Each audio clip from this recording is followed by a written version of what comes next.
1, 2, 3, 4.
Nightclub in the world, the Cavern, Liverpool, where on the 5th of February 1961, 4 young Liverpool lads took to that stage and started a musical sensation that would rock the world.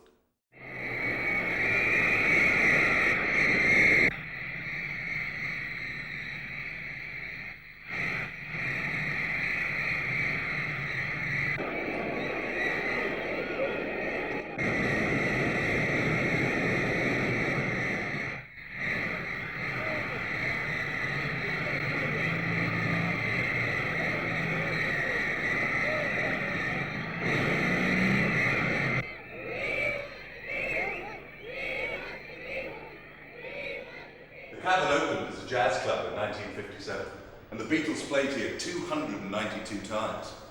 As their popularity grew, so did their audiences, until eventually so many Liverpool teenagers crowded into this tiny room to see their heroes play that the sweat from their bodies caused condensation to drip from the ceiling and land on the Beatles' instruments, fusing their amplifiers. You could say it was a truly electrifying atmosphere. Traditional jazz was no longer the big draw. Skiffle had won the fight for a hearing. But these were national trends, too conventional for Liverpool youth. Something new was wanted, and out of the Cavern there emerged a new sound. A few chords strung together on a cheap guitar, a drum for a beat, another guitar, more chords, a bass to give balance. The Merseybeat came firm from the mold. By 1960, beat groups were billed as big attractions. The young generation would listen to little else. New jazz clubs opened overnight. And as the new jazz clubs opened overnight, so the new beat groups came into being. Every facility for the formation of these groups was ready to hand. The English National Trust have bought this house, 20 Fortlin Road, and restored it to its original 60s condition. That's because it was to here in 1955 that Paul McCartney moved with his family. Paul's father was also a musician, and encouraged Paul in his musical aspirations. Paul discovered that the acoustics in his bathroom made up for the lack of amplification and spent many hours practicing his guitar there. Having met John Lennon, the front room was a regular rehearsal venue. One of the many myths that have built up around the Beatles is that John Lennon was a working-class hero brought up in the slums of Liverpool. In fact, he spent more time in this pretty little middle-class house, number 251 Menlove Avenue, than he did in any other place throughout his 40-year life. He was brought up here by his Aunt Mimi and his Uncle George, and you can almost imagine the young John Lennon walking through these gates and down this street. Every morning, the young John Lennon would walk down this beautiful tree-lined avenue. Little has changed since the 1950s. He'd have passed this park on my left on his way to Quarrybank School right over there. It was here at Quarrybank School, now called Calderston School, that John started his famous skiffle group, the Quarrymen, and showed signs of the rebellious young man that he'd later grow up to be. In fact, he spent so much time on his music and editing the satirical school newspaper that he failed all of his exams, even his beloved art. But he later went on to the Liverpool School of Art. So it was goodbye Quarrybank, hello the future.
This imposing sandstone church behind me may seem an unlikely place to stop on our journey through the Beatles' history, but it was here on the 6th of July 1957 that a young Paul McCartney was brought to see the Quarrymen, John Lennon's skiffle group.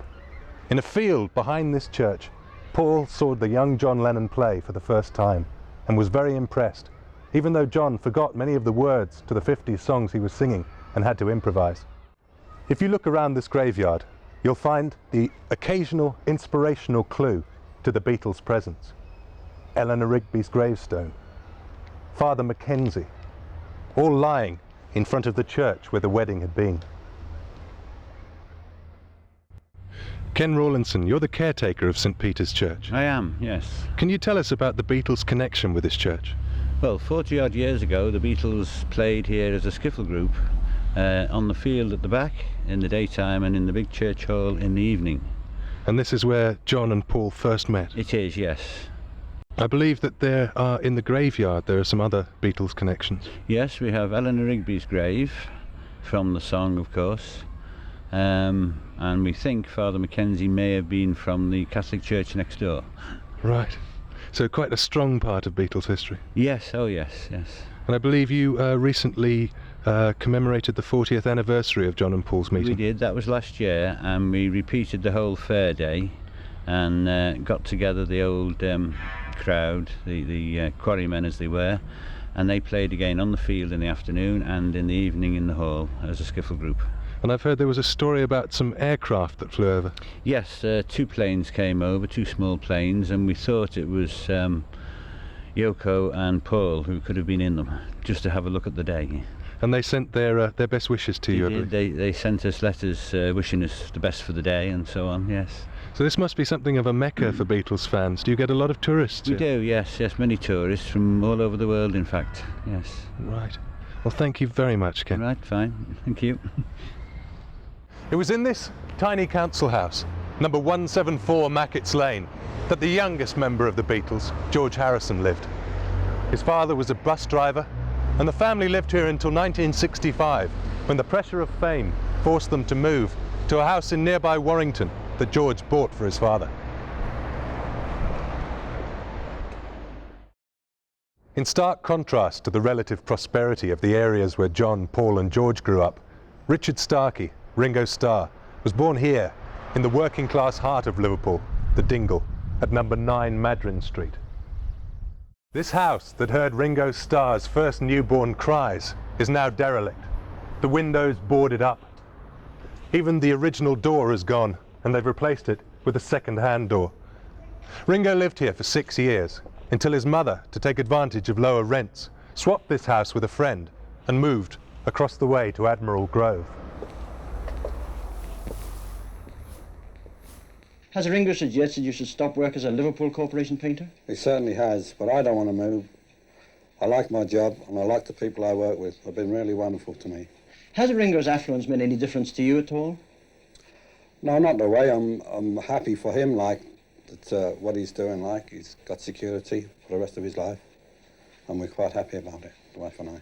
Mrs. Gravestarkey, does Ringo want to move house? I don't really think so. He's asked us to have another house, but we're quite happy, and the neighbours and everybody's very good and proud that the boys have got to where they are. Will the neighbours not become envious of all the wealth that's been accumulated by the Beatles? No, not the neighbours around here. They're all very good and all quite proud. Ringo lived here at number 10 Admiral Grove from the age of 6 until he found fame and fortune with the Beatles. The pub on the corner, the Empress, appeared on the album cover of his first solo album, Sentimental Journeys.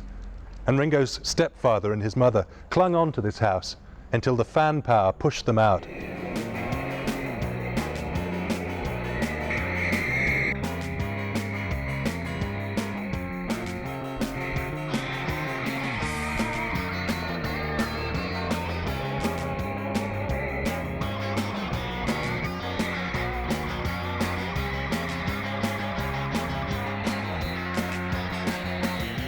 But it seems to me that after your show, your real problems really begin. What's it like with these fans outside, Paul?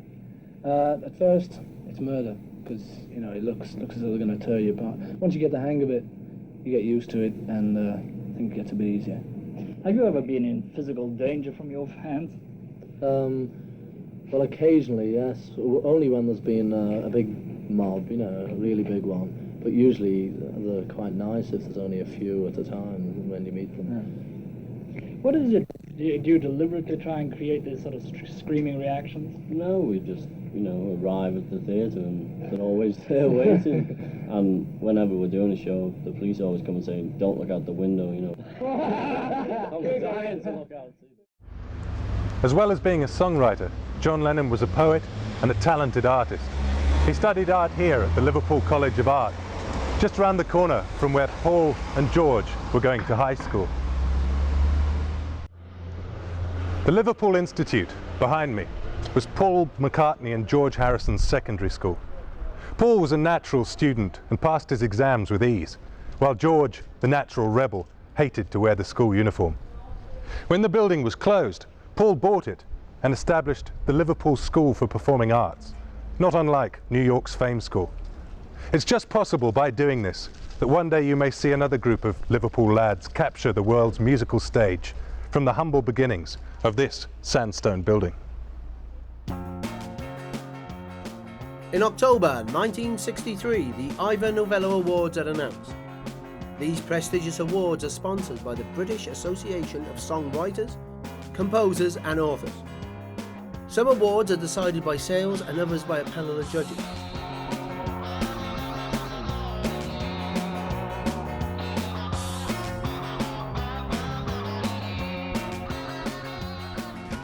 The Beatles win 5 Ivor Novello Awards. These include the top-selling single in the UK with She Loves You, second top-selling single, I Want to Hold Your Hand. The most played song on UK radio is She Loves You. The second most outstanding song, All My Loving. The most outstanding contribution to UK music is, you've got it, The Beatles.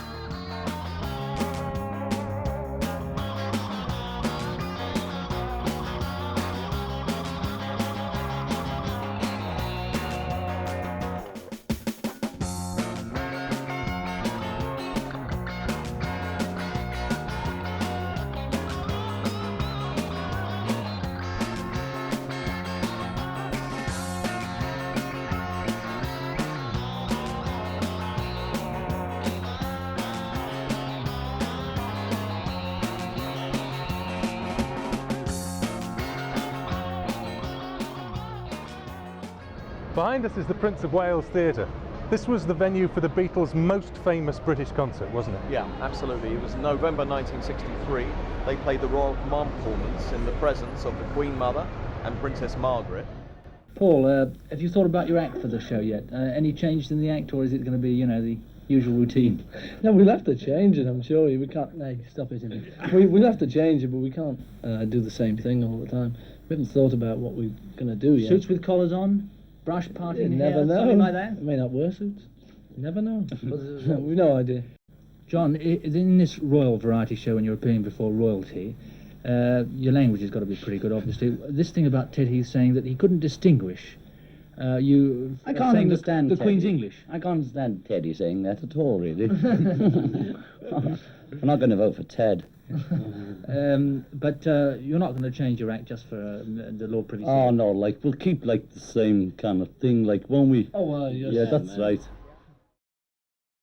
The other thing about this show, which is extremely famous, was John Lennon's remark prior to the Beatles' fourth and final song of the evening. He basically asked the people in the cheaper seats if they would clap their hands on the next number, Twist and Shout, and if the rest of you would just rattle your jewellery. And in 1963, that was quite a risque gag, basically, but fortunately it went down pretty well with the whole audience. In January 1964, the Beatles play a set of concerts at the Olympia Theatre in Paris. They were booked as the warm-up band for Trini Lopez. However, it soon became clear that the venues were being sold out for the British Mop Tops. But funny, you see, there were more boys than girls, and we missed the good old screams. Yeah.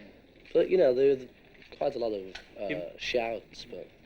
You mean they actually listen to you? That's the difference, is it? Yeah. What's the French electrical supply like over there? It's good, actually. All the equipment's great, but on the first night, as you may know, we had a bit of trouble because we suddenly found there was a radio program just sort of plugging into everything, and they'd overloaded all the amps and everything. It was boom. What's the sort of stuff they like over there on the parade? Wilder stuff, I think. We stuck in a Wilder number, you know, to finish off with. Gone with the Wind. They go for the Elvis Presley type of stuff, then, do they? I mean, they go for the older rock and roll stuff? I think so, yeah, a bit more. It depended really who was in. It depended upon who was in. I can't speak French so much, you see. What? Je me lève cette heure. You brushed up your French, have you? No, kidding, I can't speak a word of it. You still can't speak a word? No. John's very good. Bonsoir and all that sort of stuff. He's very good. I hear that you're going to give some poetry recital. I hear you're going to give some poetry recital. Beethoven's poems. Well, when's this? At the City of London Festival. I heard that you... Yeah, he knows, you see. It's a secret, don't tell anybody. What poems you going to give? Beethoven's. You remember him? Beethoven. So that was, you know, another rung up the ladder for the Beatles. For many people, it would have been the pinnacle of their career. For the Beatles, it was just, as I say, a rung up the ladder and on to the next big thing, which happened to be around the corner for them in the United States.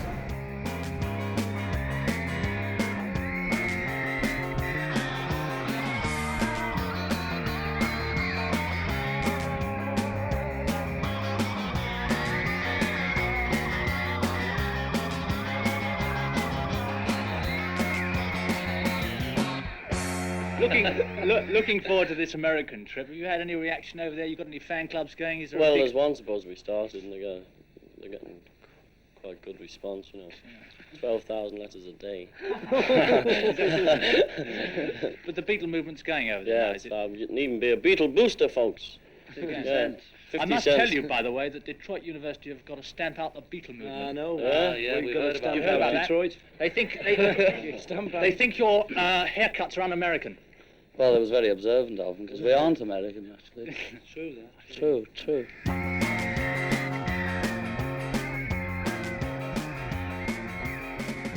On a damp, cold February morning, the Beatles prepare for their biggest adventure yet, their first US tour. Thousands of loyal British fans turn up to see them all. Despite the obvious adulation at home, they had little idea of what awaited them. They need not have worried. At New York's Kennedy Airport, they are greeted by 3,000 fans and at least 100 journalists and photographers. Throughout a packed tour, the crowd would only get bigger. Their style, their haircut. And you wanted to imitate them? Yes. I want to look like a Beatle, too. You want to be like the Beatles? Yeah, I sing. I go to the American Academy. I want to be a Beatle when I graduate. What makes the Beatles so good? I don't know. They're just great. They're adorable. They sing great, and they write their own songs, and all the songs are great. Even with the songs that are crummy, they sing great, so it doesn't matter.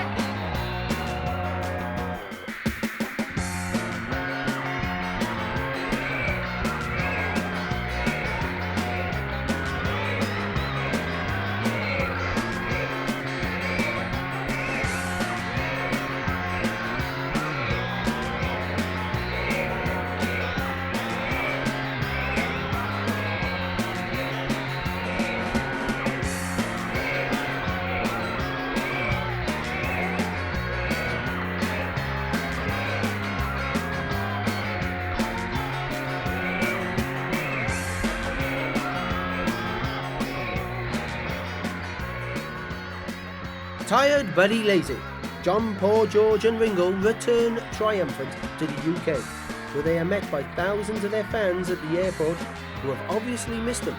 So much so, they even bake a cake.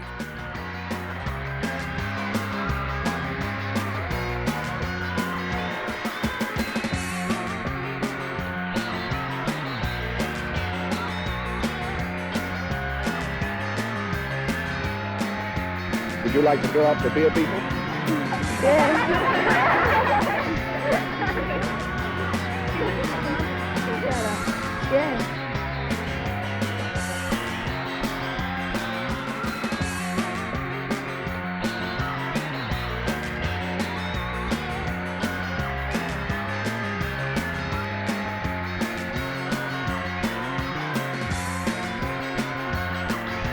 Do you think they're the best there's ever been? Oh yes, definitely. Did you have any other pop star you liked before them?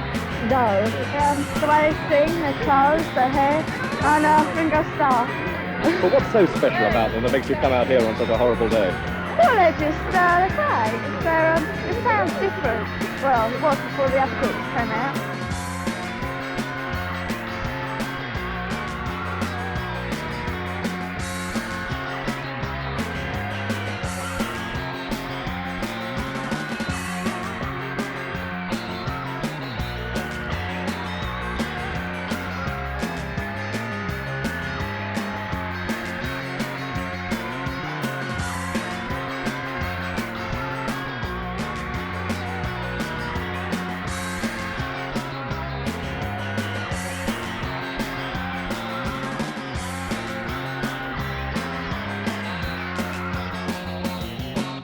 What did you most like about the trip, Ringo? Oh, I just loved all of it, you know, especially Miami. The sun, you know. I didn't know what it meant until I went over there. Don't you get it up in Liverpool? No, they finished up there, you know. Cut it out. Did you ever have a chance, John, to just get away on your own without anybody recognising you? We borrowed a couple of millionaires' houses, you know. Well, we did. You could afford to buy a couple of millionaires' houses, couldn't you? No, we'd sooner borrow them, it's cheaper. And we did a bit of water skiing. Well, sort of, anyway. Yeah, we had a great time. Did your wife enjoy it over there? Yeah, she loved it. Who? Shh, don't tell him he's married, it's a secret. Oh, I'm sorry. I'm sorry about that. I didn't mean to. What about the taste of the fans over there? Did you find same stuff? You never been. Yeah. We expected them to be very different, but they weren't at all. Yeah. The accent was the only thing, you know, it was the only difference. Lovely. Did they reckon you sang in an English accent or American? No, some fella said, how come because you're from Britain and you still sing an American accent or something? So funny. We've been trying to explain to him that it's a Liverpool accent. You know, but he wouldn't believe it. He kept saying, oh, it's funny. When you came back from France, you told me that they liked the sort of quicker numbers. Yeah. But what did you do? You just do all the same routine as you do here? Yes, because the records that are hits over there are the ones that are hits. Oh yeah, we had here. to do Please Please Me over there. Yeah. And we haven't been doing that for a long time here, but it's in the charts. That's history here. Yeah. What about the Beatles styles? All these wigs and suits and things. Are they catching on over? Yeah, they're selling well. I hear anyway that the four of you are going to be millionaires by the end of the year. That's nice. Have you got time? Have you got time to actually spend this money? What money? He said. Doesn't he give any to you? No. Have you seen that car of his? You're fired. One of the things you did was visit Clay. One of the things you did was visit Cassius Clay. He's a big lad. Who's going to win? Clay Liston. Ringo. I'll win him. Well, it all depends, you see. If you go to his gym, you have to say he wins. And if you go to Liston's gym, you say Liston will win. Yeah. The big lad, Jim will win. I think Liston will win, but Cassius Clay is a good singer. He's a good singer. He told us, he's Chubby Checker's cousin. He made up a poem as well. Yeah. This one of the things that have been reported over here in the British Embassy. What actually happened in Washington at this place? Well, we just sort of went. Excuse me. We just went up to this sort of embassy party given by this lord. Yeah. And the British ambassador. Davy. He was a lord, isn't he? Lord. Oh, Lord. Well, and we went up to his house, and there was it was a bit hectic, and we judged the bingo or something. But what about this business of somebody coming up and cutting your hair? Oh, it was him. Whereabouts? At the back, and you see, look how short it is now. It's a terrible lot. I know. Oh my God! Were you in short? No. I just looked round and you just saw all the faces.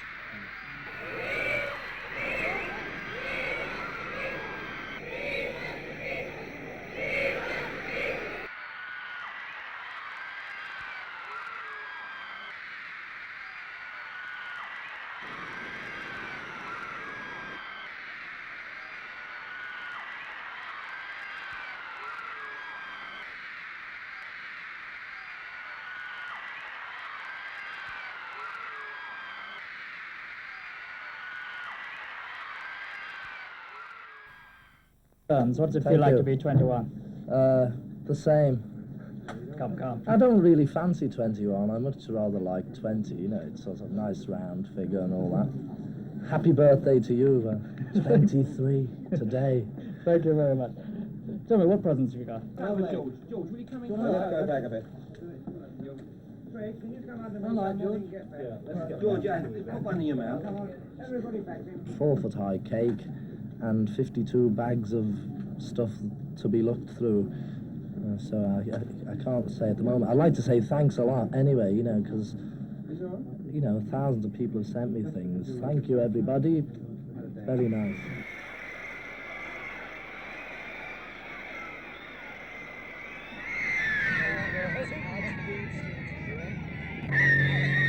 And you can hear the screams as we come up the river now. And it's Cambridge in the lead. And you can hear the distant screaming from a thin bridge in the near future.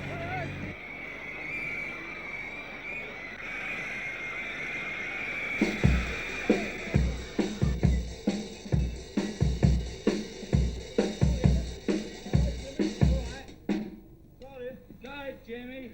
We got it. So Richard, this is the London Apollo, but it didn't always look like this, did it? No, back in 1964, Christmas of 1964, you would have seen the letters, the Beatles Christmas show, right across the front. It was a package show that they did for their fans, comedy and music. And in those days, this was, of course, the Hammersmith Odeon. And then in Christmas of 65, they did another Beatles Christmas show. Didn't repeat it in 66. Bottle or two, a couple of bottles, packets of ciggies. How about a special message from George? Yeah, a very merry happy Christmas and send me jacket back, it's cold. John. Gary Crimble and Manny Rudolph. Ringo. Merry Christmas, Happy New Year, see you soon. Paul.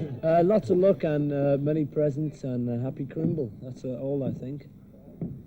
With a song for Christmas. How about that? Gary Crimble to you, Gary Crimble to you. Gary Crimble, dear Rudolph, Gary Crimble, me too. Rudolph the red-nosed reindeer had a very shiny nose, and when he shined, Happy Christmas, all the best. Thank you. But the main reason that we're here really is not so much for what they did during the Christmas shows, but for an interesting little artefact around the back of the building. So Richard, this wrought iron staircase behind the theatre looms large in the Beatles legend. Absolutely. 1964, the film A Hard Day's Night, and there's a segment where the Beatles come rushing out of here. Ringo comes out of this door and says, "We're out." They've just escaped the pressures of filming a TV show, and they come running down this wrought iron staircase and to the song Can't Buy Me Love, and it's like in fast motion. You see them all running down this staircase and running out. I remember, and they rush off into this field here. There is no field here. There never was. It's just a parking lot, but basically it was spliced together in the film almost seamlessly. You just can't even see the joint, really. Thank you very much. There's yours, John. I think somebody's got to say a word. It's very nice indeed to get, especially to get one each, because we usually have a bit of trouble cutting them in four. I'd just like to say thank you very much. It's a great honour. Thank you. Now, Paul. Same goes for me. Thank you very much for giving us this Silver Heart. But I still think you should have given one to good old Mr. Wilson. Ringo. Anyone who knows us knows I'm the one that never speaks, so I'd just like to say thanks a lot. I'd just like to say the same as the others. Thanks for the Purple Hearts. Silver! Sorry about that, Harold. We'd like to sincerely thank you all, and we've got to go now because the fella on the film wants us, and he says it's costing him a fortune. Thank you. Thanks a lot.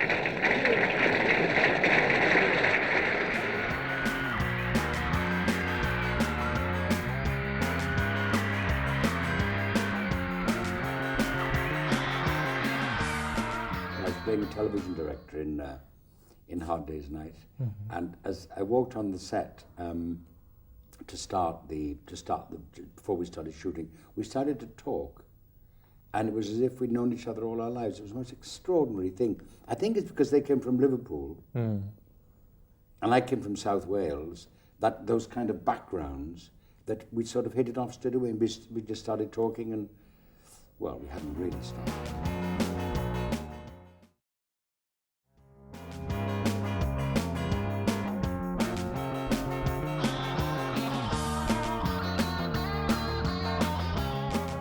Hard Day's Night was extraordinary because nobody knew what it was going to be.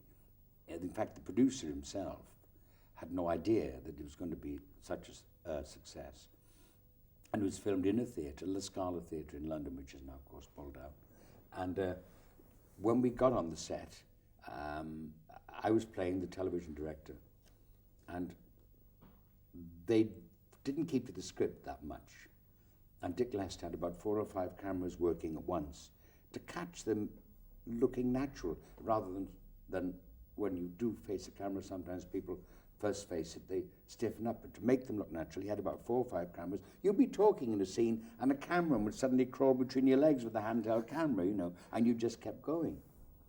And in that situation, I walked on the set at one point. I wish those outtakes would appear now. They were extraordinary. I walked on the set at one point in this hairy sweater, and I said to the lads, my line in the script was, "You're late for rehearsals." And they say, sorry sir, we didn't know," or something like that. But they didn't do anything like that. I walked on the set and I said, "You're late for rehearsals." And the director of this show, and John Lennon said, "You're not a director. You're Victor Spinetti playing the part of a director." But I kept going. And I said, "I am a director. I have an award," I said, "on the wall in my office." And John said, you haven't even got an office. You haven't even got a dressing room." And as I turned to walk away from him, because the cameras are now filming John, you see, talking as I turned, I hit the cymbals of Ringo's drums. And Ringo said, "Hey, he's fingering me cymbals."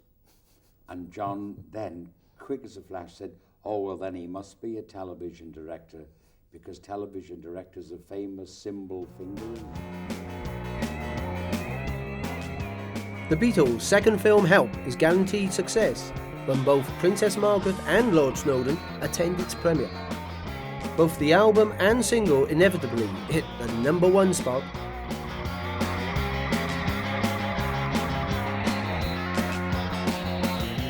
Of course, my family sat up and took notice immediately because I was working with the Beatles, and my kid brother, Henry, I mean, little, he was what, he was 11, 12. I'd come home from London having done this show or that show or been in this play or that musical, but once I was in the Beatles films, my kid brother practically stood to attention when I came into the house. And he wanted to be a drummer. And so he was talking to me about Ringo and everything. Well, my kid brother was Eric Clapton's drummer for 6 years.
Piccadilly Circus, the heart of London. Yes. Here we have the London Pavilion, which is now a shopping arcade, but I believe in the 60s it was a cinema. That's right, and in fact it was the place where the Beatles had the premieres of their films A Hard Day's Night, Help, and in 1968 Yellow Submarine. And all of them were Royal World charity gala premieres. That was the status of the Beatles in the 60s. And on all three occasions for their premieres, the traffic in Piccadilly Circus was brought to an absolute standstill. Thousands of people mobbing the streets, and you know, just amazing occasions every time. And it showed their pulling power even through to the end of the decade, that they could mob the streets like that just by turning up together. Also boys here. Actually, we aimed at sort of the young boys, but we seem to be getting a cross-section of almost everyone. For example, we've had letters from Eton College, we've had letters from Buckingham Palace, if I can use it, we've had from the Windsor Lifeguards, we've had from a title lady, and then you go down the scale right to a young boy living in a small house in Leicester who said he'd like to have a little Wheatle wig because it's... The famous grapes. Every night after a hard performance at the Cavern just up the street, the lads would come to this landmark Liverpool pub. They drink here at this very bar. Okay, lads, you're pretty regular top of the pollsters. What do you think about this election business? Very good. Great, isn't it? Good stuff, this election stuff. It's all right if you win. Do you think it's harder being a politician than being a pop star? Yes, definitely. Probably. Very much so. I've never been a politician, though. What's going to happen if you have to nationalise you then? Southern Ireland. Well, we'll have to move out, won't we? Yeah. Have to go and live in Germany or someplace like that. Southern Ireland is nice down there. It's only half an hour away. Yeah. Have you in actual fact had time to vote yourselves? No, we missed it actually. We were having dinner at the time. Have you been heckled at all? Have you ever had... Oh yeah, we used to have it, especially in the early days. Oh, yeah. But John had a perfect answer. What was it? Short or? I had the joke about the... No, that was the other day. During the last few weeks, the Drummond group and the Hume group and the Wilson group have been edging off the papers. Have you been envious of all these groups? No, we sell more The whole records. situation looks pretty grim, doesn't it? That's a good one. Good one, Have any of the political parties actually contacted and said, would you say publicly you'd vote for us? Oh, no, because then the others don't buy the records. What about this business of being on the wane? Is that all over? Well, we get it about every 2 months. Somebody says, you're finished, you're on the wane. You know, they say But we're Dave still Clark's having a in, laugh. Brian Poole's in. Are we? You know, they're probably all in, but we're still having a good time ourselves. You don't look too bad for four lads. You don't look too bad for four lads likely to be on your way to the dole queue, do you? No, well, we passed one the other day, didn't we, Paul? Yes, we passed We're the still dole on the queue. dole as well, don't tell Harold. Just getting back to the election for a moment, have you taken much interest in it? Have you? Taken interest, you know, because it's interesting and it's exciting. But we didn't actually get the chance to vote, as we told you before. Have you read the speeches? Read them. Read the Didn't know comics. you'd been away. Saw the film. Read the comics. Have you watched the television? Well, we will as soon as you go. We'll give us a telly in the next room. Paul had aspiration to become Prime Minister. Have you still got those ideas? No, not politicians. It's a hard life, you see. It's a hard day's grind. Why exactly have you come here? What's the trouble with you? He's joking, isn't he? I've got a bit of a... Well, I haven't got a bad throat, but the doctor thinks I have. He wants me to get me tonsils out, you see. Has this been troubling you wrong? No, the last time I was in here was the first real trouble I had. I see. I feel fine. How long do you intend being here? Plugging it, you know. Pardon? How long do you intend being in hospital? Well, they reckon about a week to 10 days. How are you going to be passing the time? What will you be doing? Well, I've got a telly in the room. I love telly, see. Brought a book with me, and I've got a few albums, and the record player's coming later. Will you be bringing any records in with you? I've brought some in. What are they? There's all sorts, from Bob Dylan, the Supremes, James Brown, Yusef Lateef, Chico Hamilton. And will the other boys be coming to see you? I don't think so. Where are they at the moment? Just all around, you know, in their houses. And what happens when you come out of hospital? I have about 10 days off, then we rehearse for the Christmas show at the Hammersmith Odeon. How are you? How did you enjoy your stay in hospital? Oh, it was nice, thanks. Had a good time. How did you get on with the nurses? Not so bad, you know. Very nice nurses. Were you a model patient, do you better think? ask the nurses about that. What did you dislike about being in hospital? Nothing really, because I had to go in, so, you know, I just sort of settled down and read and played records and got used to it again. How's your voice feel now? Not so bad. I don't think it's changed, do you? Could we hear it? Hello? Hello, everybody. A bit of singing, perhaps? No, not a bit of singing. It's bad enough when I have music. What do you think about this rumour of George being married? He's not married, because he came in to see me and he told me. On the 11th of February 1965, Ringo Starr marries Maureen Cox. The ceremony takes place at Caxton Hall in London. Even on this occasion, they are obviously not getting much time to themselves. Congratulations too, Mrs. Starkey. I'm still not used to that yet, you know. Are you really going to get a honeymoon? No, I don't think so. Not with the likes of you chaps around. No, are you thinking of a honeymoon? Well, this was supposed to be it, but it didn't work. Well, for how long was it supposed to be? Well, I have to start work on Monday, so I was going back Sunday. John and George were at the wedding, and they were made up, you know. They're happy, but we don't know about Paul yet, because he's away on holiday. He hasn't been in contact. Did he know you were getting married? No. Where is he? He's away. Do you know where? Yes, but I'm not telling him. Well, you might as well have a bit of peace. I'm not getting it. Presumably met Ringo before the group were very successful, did you? Yes. Did you expect he was going to become a public monument like this? Well, in Liverpool I did. Yeah. I didn't think sort of more or less all over the world, you know. Does that worry you, that the fact that, you know, you can't go anywhere with him? No, not really. I just sort of enjoy myself. Do you intend to keep out the limelight like Mrs. Lennon, for example, John Lennon's wife? Well, I don't like reporters and things. She's on our side.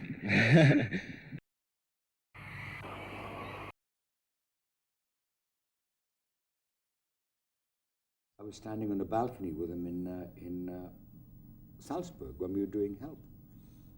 And there were tens of thousands of young Austrians out as far as you could see. And John said, Vic, come have a look at this. And the Beatles stood on the balcony and all of them put combs to their top lip and all did Cod Hitler speeches. And all these kids laughed. And it was the first time that the young talked to the young and laughed. On June the 12th, 1965, the Beatles are notified that each will receive the MBE. Not everyone is happy though. Colonel Frederick Ragg returns his 12 decorations and cancels his donation of £11,000 to the Labour Party. Ringo, how do you feel about going to the palace in a morning suit and all that? I don't mind, you know. It's all right, when I buy one.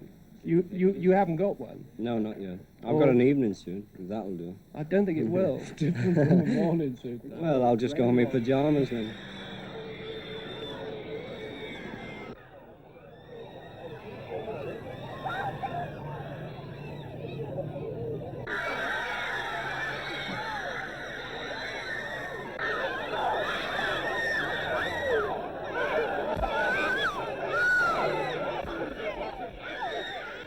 Well, gentlemen, first of all, many congratulations on your MBE. The whole country seems very delighted indeed, but how do you feel about it, Paul? Delighted indeed.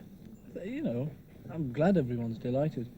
I love it. But I mean, is it fun for you? Or? Yeah, of course. I mean, you know, it'd be fun for you, wouldn't it? You know, if you just woke up one morning and he said, you know, it's great. Ringo, how did you first hear about it? Well, we heard about it 6 weeks ago when we got the forms to fill in, and then we knew that we were going to get it 2 days ago, officially. How did these forms come? What, straight through the post or in the fan mail or what? I don't, just in brown envelopes.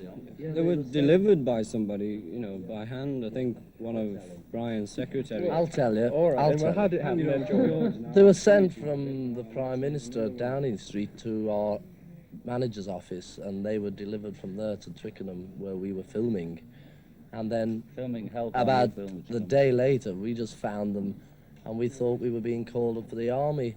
And then we opened them, and we found out we weren't. We all said that line. I know, but this is at ITV. That was the other one. Even though there's no number on the gate, I know this is number 7, Cavendish Avenue, northwest London. Correct. What's so special about this pretty Victorian house? Well, Paul McCartney bought this house in St John's Wood, just around the corner from the Abbey Road studios. So this is Paul McCartney's house? Absolutely, he still owns it. He lived here until 1978, but since then, his children, as they've grown up and been, you know, like young adults, they've basically moved in here for a time and moved out. In the 60s, this was a shrine for the Beatles fan, a gathering place. Either it would be their Apple office building in the centre of London, or Paul McCartney's house. All the fans would be outside here, all the girls, and Paul, always a great public relations guy, would come out here and sign autographs and chat with them and pose for photos. So it's still a very famous place, and that's why the number's not here. And the scene of some incredible parties in the 60s, Absolutely. There's even a story that in 1969, when the Beatles were on the outs with one another, that basically it was John, George and Ringo had a major gripe with Paul, and one night they came past here and Paul wasn't in, and John jumped over these gates and threw a brick through the window and then hopped back over and back in the limo, and off they went. Which window do you think it was? I'm not sure which one. Paul also got quite upset at one point because some of the fans came into the house one day when he wasn't here, and they started basically going in and going through his clothes and stealing underwear and things like that, and when he got to find out, he actually did get very angry about it. He held on to it, and even today, sometimes when he's in town, it's not that often, but sometimes in town, if he does do a session at Abbey Road or something and it's late night, it's 2 in the morning, rather than drive back to Sussex, they might stay here the night.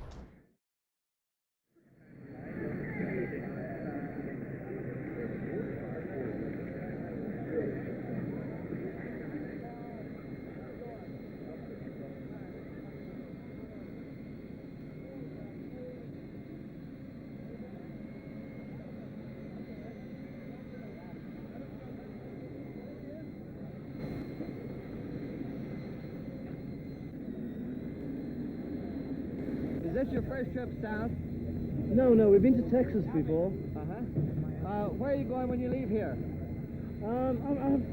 Cincinnati, that's it. Cincinnati, and then how long are you going to be in the States? About two more weeks. 2 more weeks? Yeah. What did you have for lunch? Oh, I didn't eat much. Anyway, No story of the Beatles would be complete without controversy. As their fame and popularity increased, they seemed to think that they could do no wrong and became more and more outspoken. This was brought to a head in the summer of 1966 when John compared the popularity of the Beatles with that of Jesus Christ. If that was not enough, a little later, Paul openly admitted to the press that he had experimented with the drug LSD. All of this led to some anti-Beatle feeling, especially in the US, where over 30 radio stations boycotted Beatle recordings, and a string of Beatle bonfires were lit, even going as far as burning pictures and records of the Fab Four. What difference has all this row made to this tour, do you think? Any at all? Paul? I don't think it's made much difference. It's made it more hectic. It's made all the press conferences mean a bit more. People said to us, you know, last time we came, all our answers were a bit flippant. And they said, why isn't it this time? And the thing is, the questions are a bit more serious this time. It hasn't affected any of the bookings. The bookings have been, the people coming to the concerts have been the same, except for the first show in Memphis, which was a bit down, you know, but so what? The disc jockey, Tommy Charles, who started this row off, has said that he won't play your records until you've grown up a little. How do you feel about that? Well, I don't mind if he never plays them again.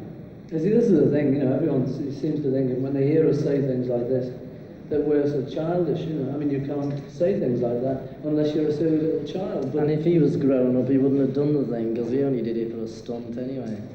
So, I mean, who's he to say about growing up? Who is he? Who is this guy? Who is he? Just who? Apart from that, it's great. Having a swinging tour. Do you feel that Americans are out to get you, that this is all developing into something of a witch hunt? No, we thought it might be that kind of thing. I think a lot of people in England did, because there's this thing about, you know, when America gets violent, gets very hung up on a thing, it tends to have this sort of Ku Klux Klan thing around it. It seems to me you've always been successful because you've been outspoken and direct and forthright and all this sort of thing. Does it seem a bit hard to you that people are now knocking you for this very thing? Yes, Richard. It seems very hard. It seems hard, you know, free speech. But is it possible just to say what you think all the time? What about 14-year-old teenagers who think you're absolutely marvellous and can't bear to be heard? See, we're not, when we say anything like that, we don't say it as older people seem to think to be offensive. We mean it helpfully, you know, and if it's wrong, what we say, okay, it's wrong, and people can say, you know, you're wrong about that one. But in many cases, we believe it's right, you know, we're quite serious about it. But do you mind being asked questions, for example, in America, people keep asking you questions about Vietnam. Does this seem useful? Well, I don't know, you know, if you can say that war's no good and a few people believe you, then it may be good, I don't know. You can't say it too much, though, that's the trouble. It seems a bit silly to be in America and for none of them to mention Vietnam as if nothing was happening. But why should they ask you about it? You're successful entertainer. That is the thing. You know. Because Americans always ask showbiz people what they think about it. So do the British, you know. Showbiz, you know how it is. But I mean, you can't just keep quiet about anything that's going on in the world unless you're a monk. What he said and meant was that he was astonished that in the last 50 years, the Church in England, and therefore Christ, had suffered a decline in interest. He did not mean to boast about the Beatles' fame. He meant to point out that the Beatles' effect appeared to be, to him, a more immediate one upon certainly the younger generation. And in these circumstances, John is deeply concerned and regrets that people with certain religious beliefs should have been offended in any way whatsoever.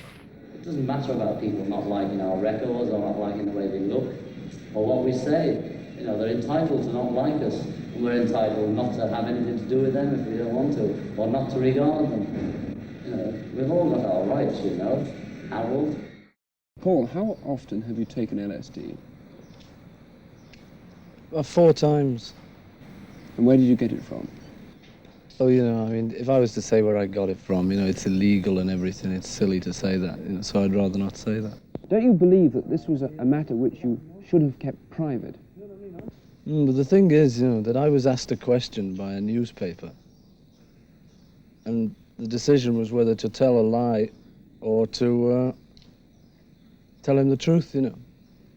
I decided to tell him the truth, but I really didn't want to say anything, you know, because if I'd had my decision, you know, if I had it my way, I wouldn't have told anyone, you know, because I'm not trying to spread the word about this. But the man from the newspaper is the man from the mass medium, you know. I'll keep it a personal thing. If he does too, you know, if he keeps it quiet. But he wanted to spread it, so it's his responsibility, you know, for spreading it, not mine.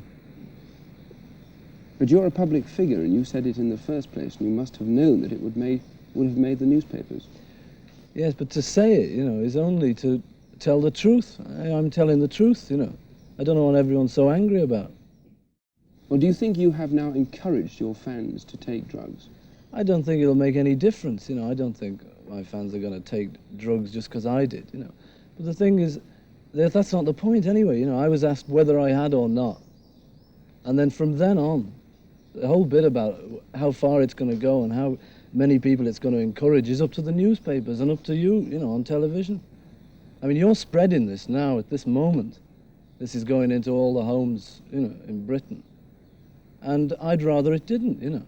But you're asking me the question. You want me to be honest. I'll be honest, you know.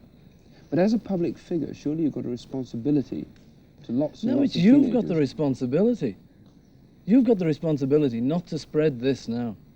You know, I'm quite prepared to keep it as a very personal thing, if you will too. If you'll shut up about it, I will.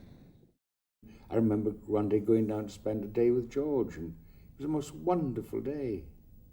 There was this room with white curtains.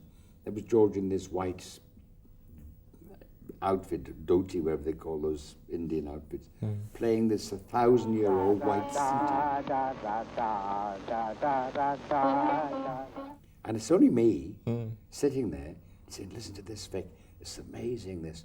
And I said, George, I can't get it together with Indian music. And he said, well, Vic, you don't listen to it, you let it happen to you. That Indian music could suddenly appear on the pop scene. It's tied into the spiritual life, and so there's no way you can seriously get involved with classical ragas of India without finding out what's behind it, and behind everything that has any depth you'll find the yogis of the Himalayas. When John wrote Penny Lane with Paul, he said he was reliving his childhood. He was brought up for the first 5 years of his life in Newcastle Road and used to walk past Penny Lane every morning on his way to school. The bank, the barber shop were here. The fish and finger pie shelter stood there where Sergeant Pepper's licensed restaurant now stands. On the other corner, Woolworths, where Cynthia Lennon worked and where she went into labour with Julian Lennon. And in front of me, the parish church of St Barnabas, where the Quarrymen often played. Strawberry Field, immortalised by John Lennon, was a place very dear to his heart. He'd walked through this very gate with his Aunt Mimi to visit the summer fetes, and where once a beautiful Victorian mansion stood, there's now a red brick building that John helped to build. It's still a Salvation Army children's home, and the association goes on. As you can see, the gate is covered with the messages and thoughts of the fans that cover every building that are associated with the Beatles. Strawberry Fields forever. People go through their lives, they grow up, they get married, they have children, they do work, but at some point they sit down and think, life's passed me by. And John used to say, why does that happen? There'd be that dissatisfaction in the center of people, that whatever they do, they think, oh no, why do they feel that life's passed them by? Life is it now. So he explored that and wanted to find out how you could get that permanent kind of high, if you like, of being in the now. And so they said to me when he was in New York, you got to come meet the Maharishi.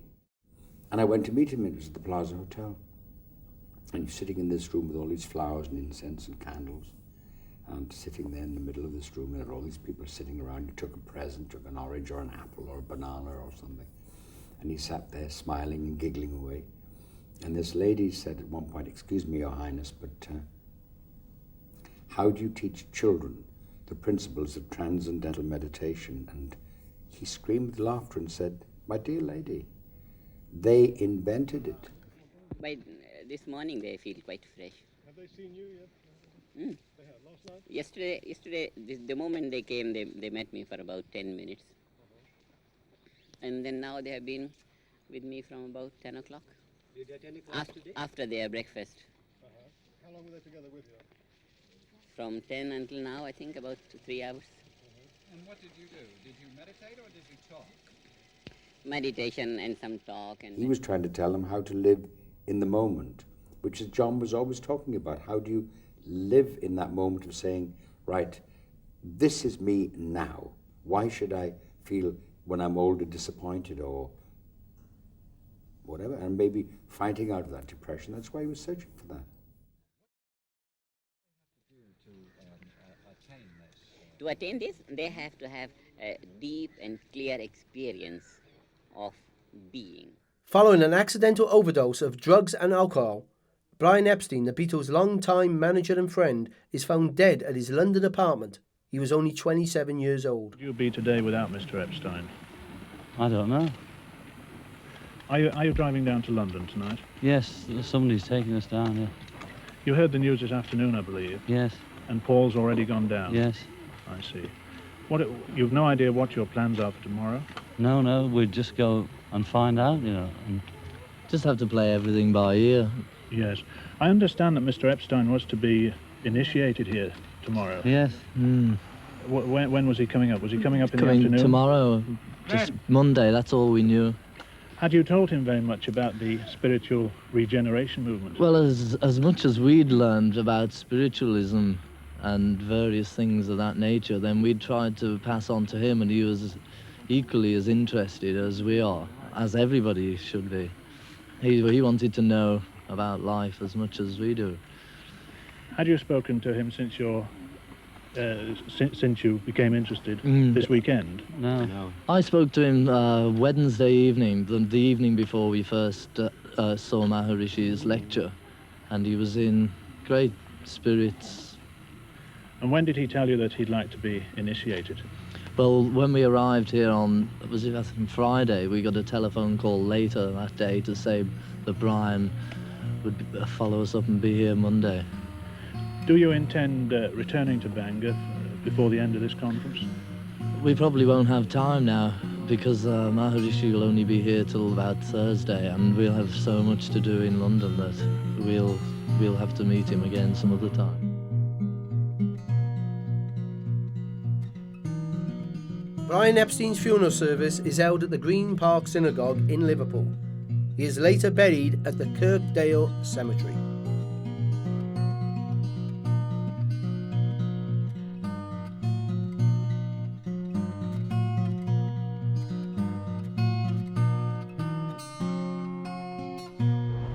This is number 94 Baker Street. I believe this used to be a very different building in the 60s. That's right. In December of 1967, the Beatles decided to go retail. They wanted to branch out from, just the music world that they were involved in up to that point. And so they opened their own retail outlet. And it was the Apple boutique, and it was very much stocking the kind of clothes of the day, the psychedelic way out clothes of the swinging 60s in London. And they had a group called The Fall design a giant psychedelic mural around the top of the building, going right the way round the corner. Unfortunately for the Beatles and for The Fall, who did so much work on this, the local residents, local business people complained so much that the council forced them to whitewash the walls, get rid of the mural. And the boutique itself didn't last a whole lot longer. It basically lost money. People didn't obviously dig the clothes as much as the Beatles themselves did. So within months they decided to shut it down. The Beatles and their wives came in one night, took all the choice stock as they saw it, and then the next day it was a giveaway. People were lining up around the block taking all the clothes away for nothing.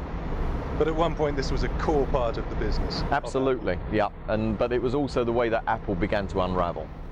Much to the disappointment of millions of female Beatle fans, Paul McCartney marries girlfriend Linda Eastman at London's Marylebone Registry Office. Linda's 6-year-old daughter Heather gets her first taste of Beatle fame. So we decided to do it instead of thinking about it. Linda, how do you feel about it all? You're obviously terribly happy. How are you feeling this morning? Terribly happy. That sounds good enough. Unquote. Linda, you've been described as a New York socialite. Does this mean you'll be spending much of your time in New York? No. Where will you be living? In London. In London. Paul, what about you? How do you feel to be the father Yes, I'll to be a living in 6-year-old? London. You'll be living in London. How about being the father to a 6-year-old child? It's terrible. It's terrible. I hate it. I hate it, and it's going to be a terrible burden. I do. It's horrible. Yeah. You're on the telly. You're on the telly. Quick. Many of the fans, the girls who have been waiting outside the house and outside the hotel today, seem to be more than upset about this. What do you feel? I don't know what I feel about that, This is a problem you've met before. No, it's okay. I talked to. I don't know. It's just difficult, that. What do you say to that?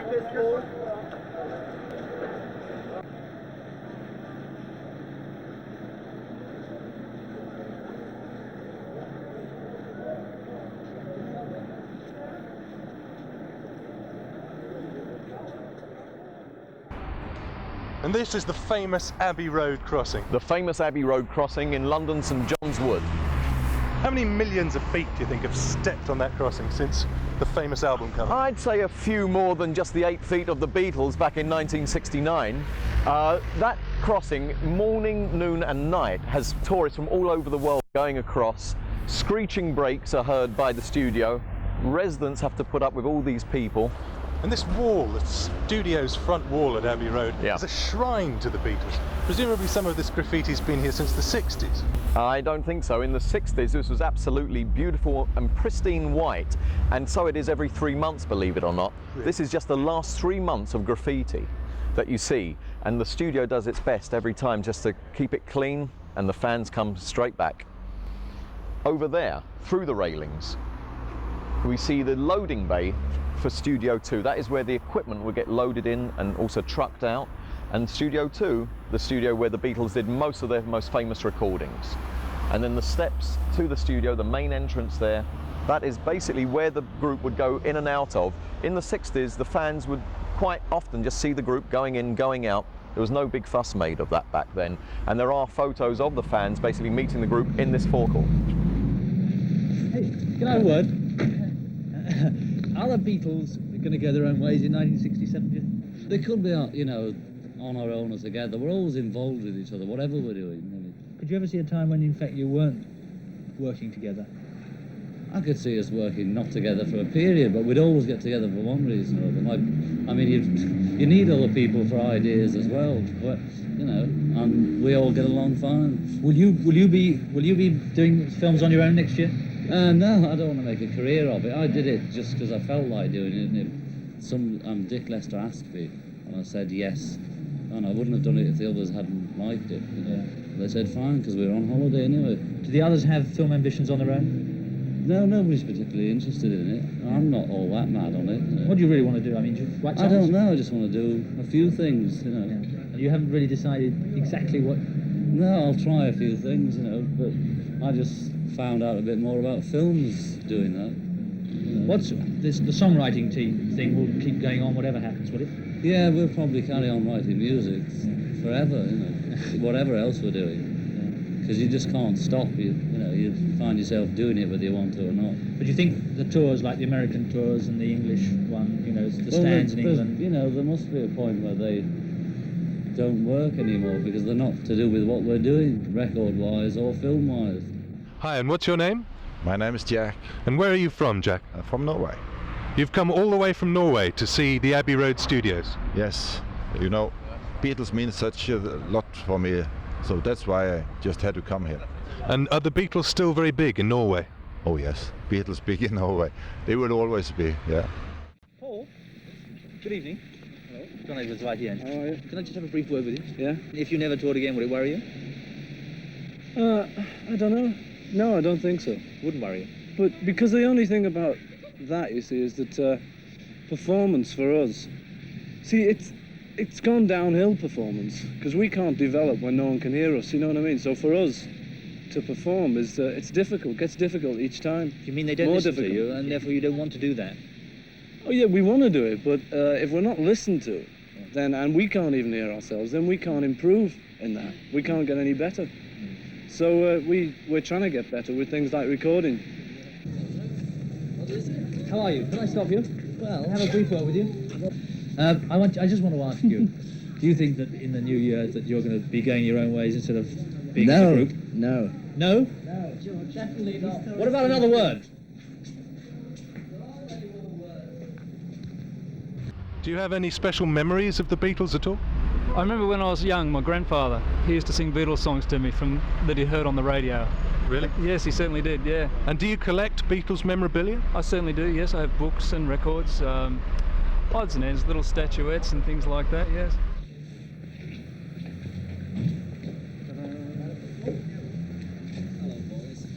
How are you? Merry Christmas! How are you? Fine. Can I ask you a few questions? Yes. Then I'll turn you around this way then, all Which right? way? This way. No, this Hello? way. You're looking very smart anyway. Yes, well, I had a bath. What's all this about the Beatles are going to do less together in the new year?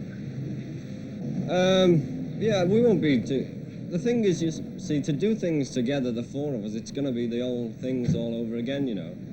You don't want to do that? No, we don't want to do, you know, what we've done already.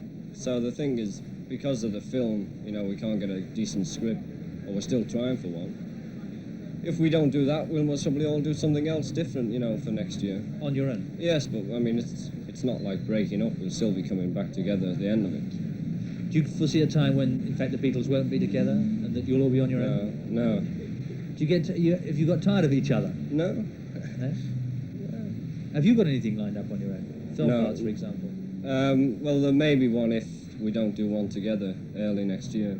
To save... See, I'm sort of out of it there because with John and Paul, they can still write even though we're sort of not working together. And George can, you know, learn his sitar and do things like that. And I've just been sitting round. Getting bored? No, getting fat. But have you fed up of being sort of Beatles, the thing is, Beatlemania? We can't do a tour like we've been doing all these years because our music's progressed, we've used more instruments. It'd be soft us going on stage, the four of us, and trying to do the records we've made with orchestras and, you know, bands and things. So we'd have to, if we went on stage, we'd have to have a whole lineup of men behind us. Are you getting bored of being the Beatles after all this time? No, I'm having a great time. Merry Christmas to you. Long time since I've seen you. Thank you very much, Ringo. That's all right, thank you. Are you going to work now? Well, I'll see what they're up to. I think it may be tea time with any luck. Bye.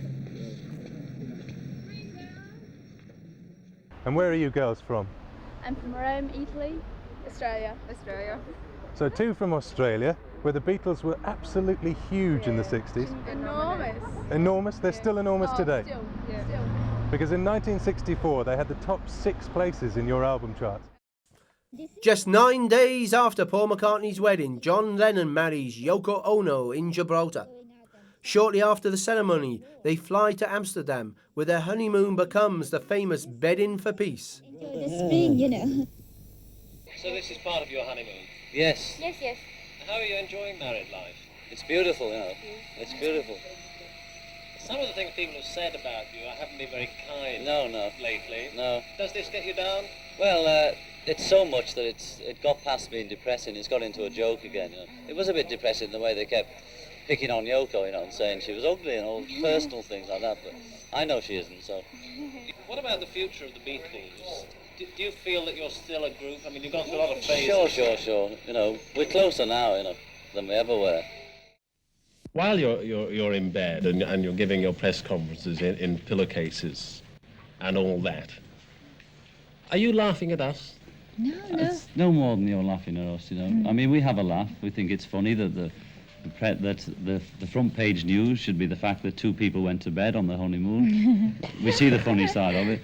And that in Vienna, which is a pretty square place, there's all these beautiful photographs of microphones being held to a bag, you know, to wait for the bag to speak. It's rather nice, you know. But we're serious about the peace bit, you know. And as we said here in Amsterdam, the laughs, if we make people laugh, that's enough, you know. So this is London's famous Savile Row, in the heart of Mayfair, the most respectable, richest part of the city. What has this building got to do with the Beatles? Number 3, Savile Row, was the headquarters of their Apple empire in the late 60s. They acquired the building, I think, in about 1967, and they kept it right through the 70s, actually. But in the late 60s, this was another congregating point for the fans. They'd all be out here and they'd see the Beatles coming and going almost every day into the Apple offices.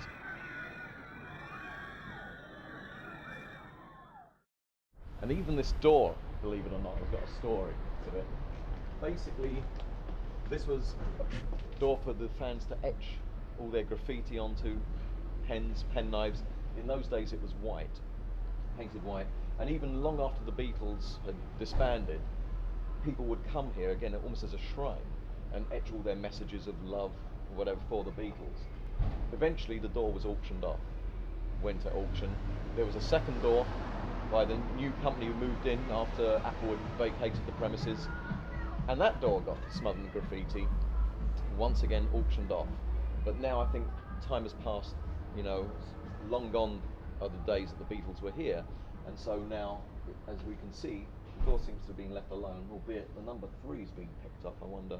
Do you think there was a particularly ardent fan who may have got maybe an that? overzealous fan.